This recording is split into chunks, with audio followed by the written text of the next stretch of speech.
Welcome back, Tasters, to another episode of Tim and Shayne Taste Everything.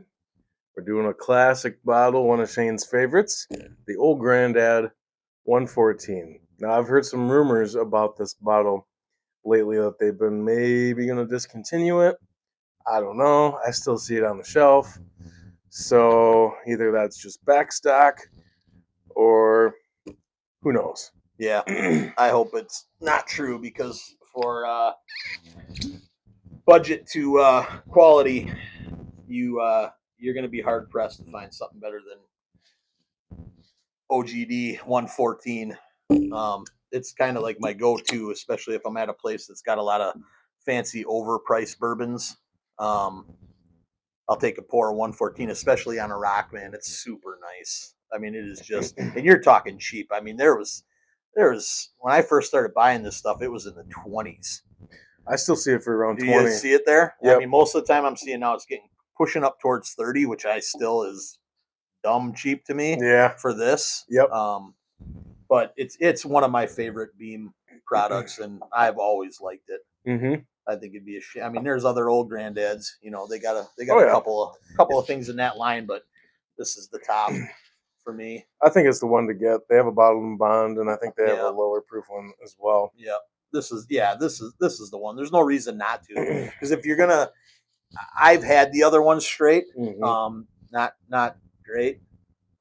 Super good for mixers, absolutely. But if you're gonna, why not pay a couple bucks more and get one that you can absolutely drink straight? Yeah. You know. Yep. For as cheap as some of the cheap bottles out there. Yep. It's kind of a no-brainer. Yeah. Kind of a budget. It's a budget. We should at some point do a budget. Oh yeah, battle of the budgets. Yep, battle of the budgets kind of thing. Because I would put this in the same category as like the Evan Williams bottle and bond. Oh yeah. Right in that. Yep. Like that. Yep. Just the value to, awesomeness. Yeah. Is way. Yep. Dude, this stuff smells to me awesome too. Yeah. I mean, it is. To me, it's like a caramel honey bomb kind of deal. Honey. I mean, it really is honey. It's got that really intense, like that sweetness that only honey has. Mm-hmm. That twang of like whatever that is in honey. I'm getting it's been consistent with my nose for Jim Beam for today, with some of the other ones we've tried, but it smells like vanilla maple frosting. Yeah. Yep. Just. Yep. Absolutely. This is a 100% to me. Is the nose is on the sweet end of the spectrum. Oh yeah. There's not berries. Alcohol and wood is way over here. Yeah. And leather, this is the other end. Yeah. This is the sweet confectionery frosting, honey thing going. Yep. Let's get in. All right.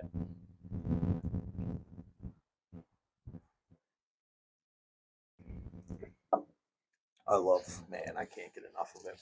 And that's the thing. Once you get into it, you get wood and leather and all those great flavors, but the sweetness carries over, mm-hmm. and it's just you can tell it's Beam. Oh yeah, you can certainly tell it's Beam.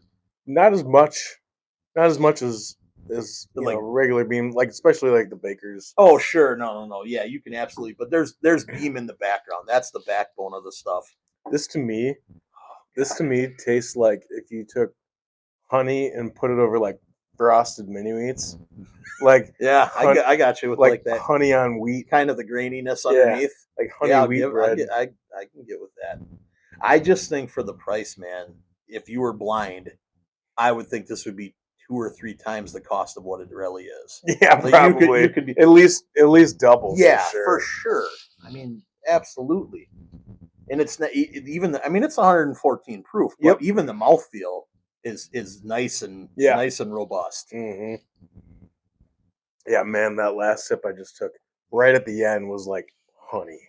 Just honey. That's like God, I adore this stuff. Like if you took a spoonful of honey and just and sucked her down. That's the heat on it's perfect. It's perfect. It's just so good, man. If you get to a place, if you go to some whiskey bar and everything's $40 for a pour, and they have 114 and it's $12, just get that. Just get that. you're gonna look like a genius. Mm-hmm. And honestly, you're gonna probably earn the bartender's respect Yeah, because they're gonna be absolutely. like, "Yep, that Yeah. guy knows what he's doing." Yep. You It know? is just.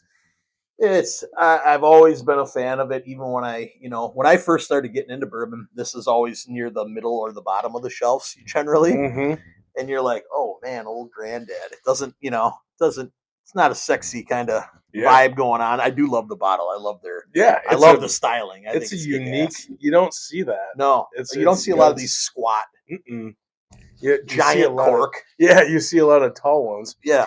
Actually, I do have to give a quick shout out. I actually was gifted this bottle when I was done driving school bus. One of the parents, Amanda, she gave me this as a parting gift. Wow. She gave me this and the Jim Beam extra old, Oh, the okay. extra aged. Yeah. So I was like, Whether she knows it or not, man, she's great picks. Yeah, that's Like, pretty sweet. for real. So That's pretty sweet. I can't argue with that at all. Yep. I don't know if she was just shooting from the hip or had a little research, Yeah. that she had done, but Underrated bourbon. yeah, That basically, kick-ass. you picked two perfect ones. Yeah, no seriously. kidding. Yeah, and that's the price on this stuff. Drink it straight, drink it on a rock. My favorite way is on a rock. Absolutely. And then you don't feel bad about mixing it in a cocktail. Hell no, and at it's all. it's way perfect. The strength to hold up to a cocktail. This one would make a killer old fashioned. Oh yeah. Oh yeah, with that Killer. honey. Yeah. I mean, man. And the citrus Yep. going right through it. Absolutely. This one, yeah. I'm gonna start. We might have to do that. Yeah. I can think of with just having that flavor of honey. Mhm. You could make a summer drink where you add lemon. Oh, man. Come on. Yeah. This is just an all around, just a baller bottle of whiskey. Yep. And you can't, like you said, can't beat the price. No. So Yep. for that, with that in mind, man, I don't think you could go. You going? You doing average here? No Zan palate? Yeah, that's Okay. That's what. All right. It's easier for my brain. All right. Less thinking. All right. I'm gonna go first, so you don't Okay. hurt my feelings with your low Okay. score. All right. I mean, straight up from a value to quality standpoint. I'm not trying to tell you a $25 or $30 bottle of whiskey is the best thing you ever had, but I can put this up against some much higher price stuff, it's going to come out and at least compete. Yes. So I'm going 8.5. Okay. I'm going 8.5. Honestly, you're going to go wasn't closer, far higher? up. I was going to go 8-1. All right. So yeah, that's fair. I mean, you can't. Yep. For whatever reason, I don't know if it's just today that we've had some other Jim Beam stuff, but it's kind of hitting me right in the perfect spot. Yeah. So if you're out and you see it and it's in that range, if it's under $30, even better if it's 20 to 25. Yep. Grab it. Grab two. And if there's any validity to the fact that it's actually on the way out, which is, I will be super pissed. Yeah. Grab them all. You grab them all. Honestly, grab them all. Yeah. It's great, man. It's great. Yep. Can't go wrong. Yep. But I don't know. I think that's going to do it for this one. Thanks, guys, for tuning in to this episode of Tim and Shayne Taste Everything. Catch you in the next one.